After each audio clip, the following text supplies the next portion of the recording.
Good morning there. Happy Sunday and welcome to the Sunny Days podcast at jollyville.com. I'm your host, Jolly, and I'm so glad you tuned in to us today. We've got a couple of uplifting stories, some did you know, and more. So go ahead and grab that cup of sunshine and let's get started. First up today, well, we're going to be heading over to Wrightwood, California, where a very unique program is bridging the generational gap by bringing joy to both the young and the old. This is a story about how Wrightwood youth are connecting with their elderly neighbors, especially during extreme weather and times of loneliness. So the story begins in a cozy home of 88-year-old Miss Ava Jablowski.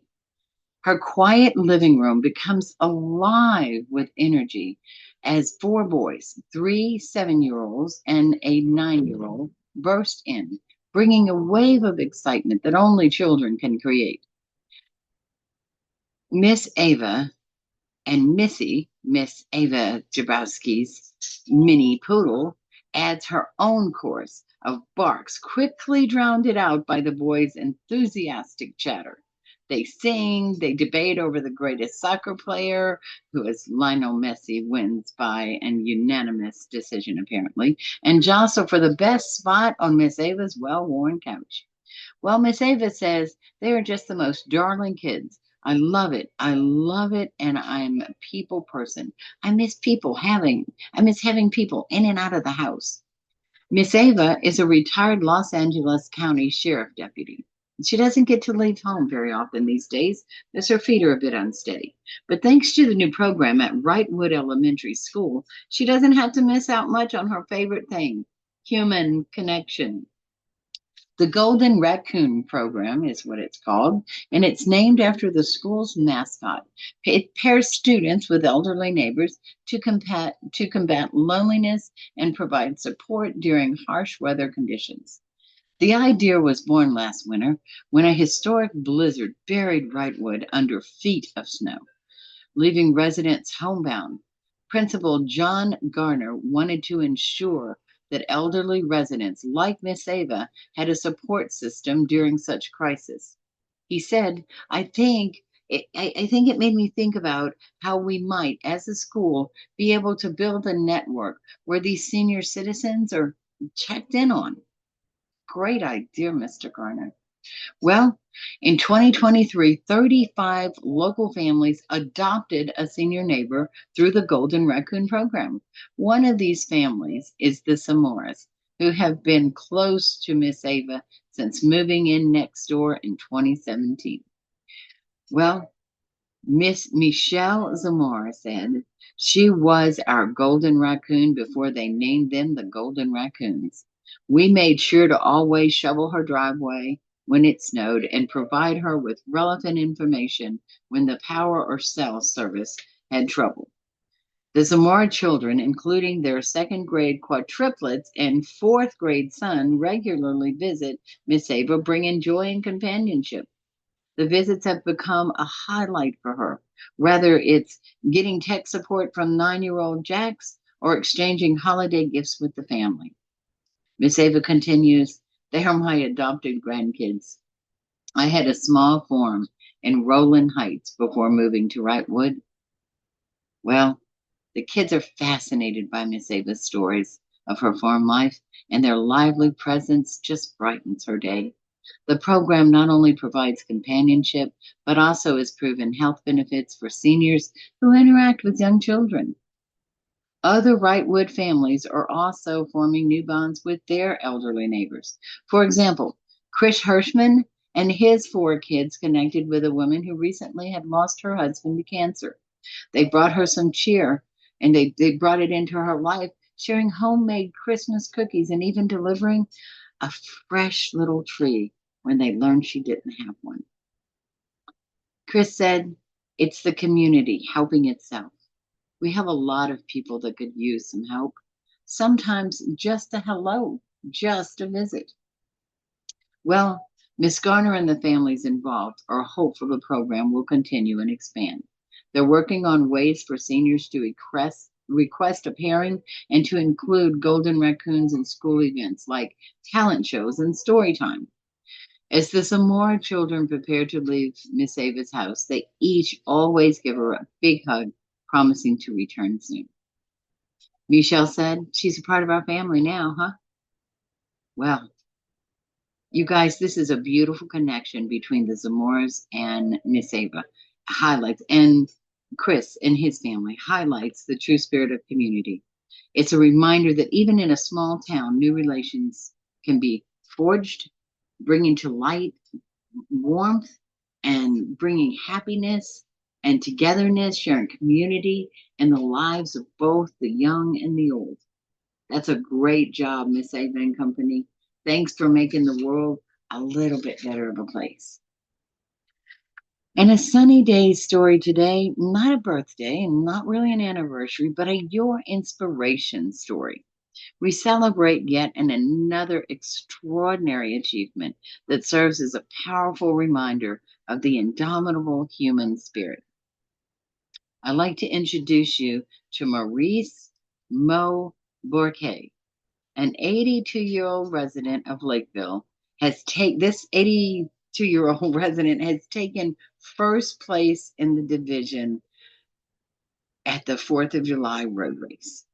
Now, Mr. Mo, who runs over 1,000 miles each year, has competed in this race about 25 times.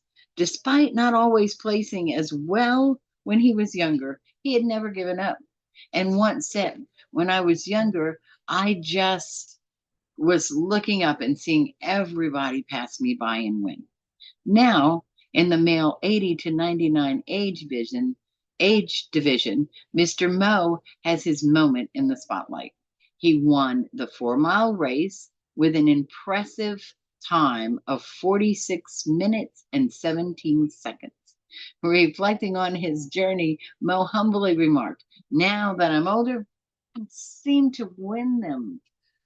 to achieve to achieve this, Mo dedicates himself to a rigorous training regimen.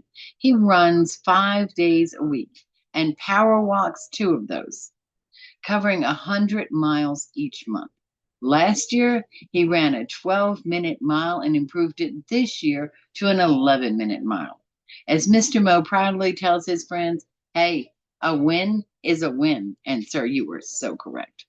Mr. Mo's story really serves to the preservation, the dedication, and the belief that it's never too late to achieve your dreams.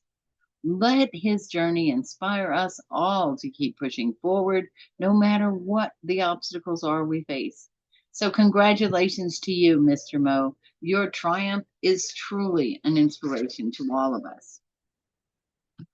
And now, how about a jolly chat story? We'll call Charlie, Lloyd, and Gleason's Great Adventure to Friendship. In the heart of a countryside, there stood an ancient old oak tree, and it was the home to an unlikely trio of buddies. Charlie, a wise and gentle owl, Lloyd, a spirited, adventurous sparrow, and Gleason, a cheerful and slightly clumsy chicken. This summer promised to be the most amazing one for the three friends yet. One warm morning, Charlie blinked his large amber eyes open and stretched his wings. The sun was shining brightly, and he could hear the familiar chirps of Lloyd and the clucks of Gleason down below. They had been planning their summer adventures for weeks, and today was the day to start. "Good morning, everyone," Charlie hooted as he fluttered down to the ground. "Morning, Charlie," chipped Lloyd, his feathers fluffed with excitement. "Are you ready for our great adventure?" "Absolutely," Charlie replied with a smile. "What's our first plan, Gleason?" Gleason, who was busily pecking at some corn, looked up with a beaming smile. "I thought we could explore the old barn today. There are bound to be some hidden treasures in there."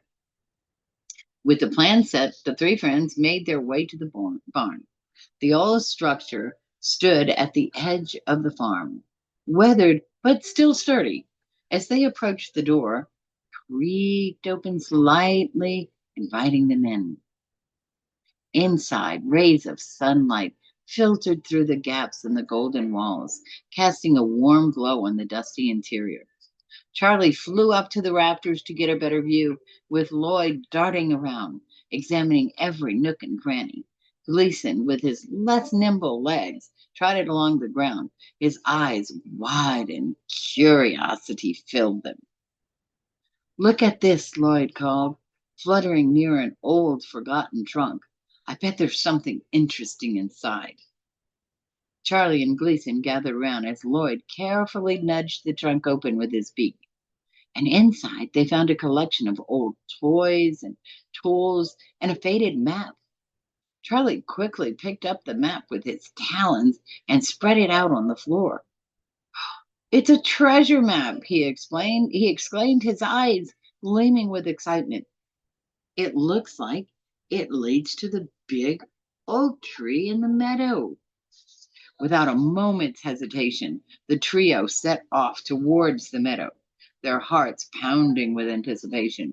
The journey was filled with laughter and playful banter. Gleason stumbled a few times, causing Lloyd and Charlie to chuckle, but they helped him up each time, enjoying every step of their adventure. When they finally reached the majestic oak tree, they searched the area indicated on the map. After a bit of digging, they unearthed a small wooden chest. Charlie used his beak to pry it open, revealing a collection of colorful marbles, shiny trinkets, and a letter. The letter was from a farmer who had lived on the land many years ago. It spoke of the joy he had found in simple treasures and the importance of friendship. The three friends sat under the oak tree, basking in the golden afternoon light, reading the letter aloud and marveling at their discovery.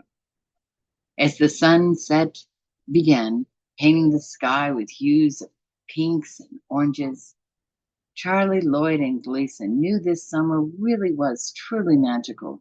They had uncovered not just a physical treasure, but a deeper understanding of their friendship and of the joy of shared adventures.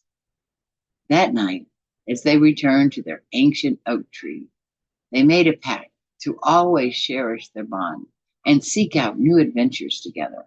And so the wise owl, the adventurous sparrow, and the cheerful chicken ended their amazing summer with hearts full of happiness and dreams of many more adventures to come. Wouldn't that be nice for us to stop and marvel at the adventures of every day? Every day is a lifetime waiting to be marveled. The end. And now, how about some did you know?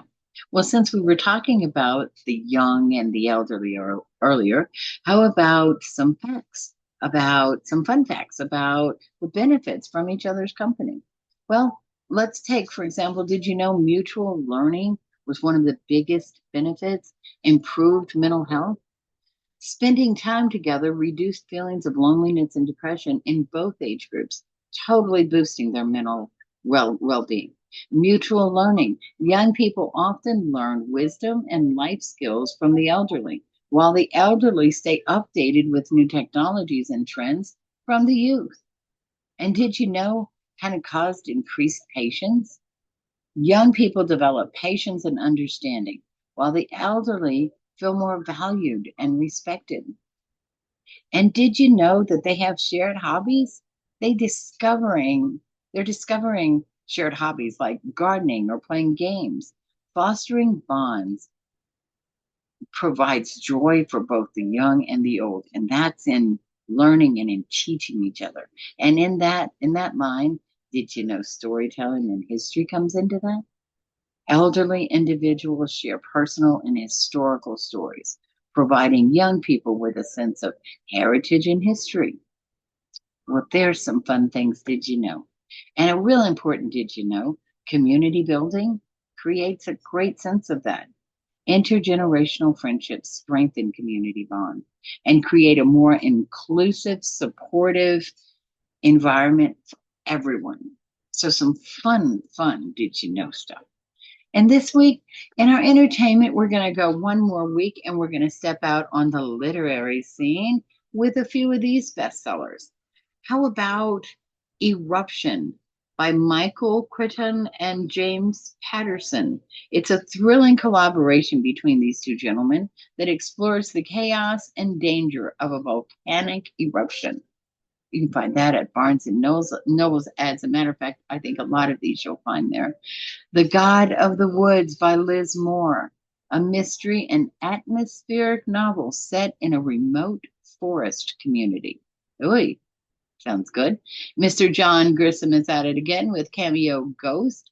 It's a legal thriller that delves into the haunting mystery of the Cameo Citandiago. Right. And how about one by Stephen King? You Like It Darker. It's a collection of dark and compelling stories from the master of horror himself. Like that. And how about Gabriel Zavin, Tomorrow and Tomorrow and Tomorrow? An exploration of creativity and friendship in the world of video game designs. I like that. Well, many of these books range from genres and stories. There's something for everyone to read this summer, so get started and pick yourself up a book there. And as we come to a close of today's episode, let's remember the stories we've shared can serve as a reminder of the goodness that surrounds us every day. Beauty is in the eye of the beholder. So find your beauty, shine, and share it. Remember to spread love, joy, and positivity whenever and wherever you go. We'll see you next week for some more stories, some entertainment news, some fun facts, and even more. So until then, peace and love always. And thank you for tuning in to the Sunny Days podcast. Have a wonderful day.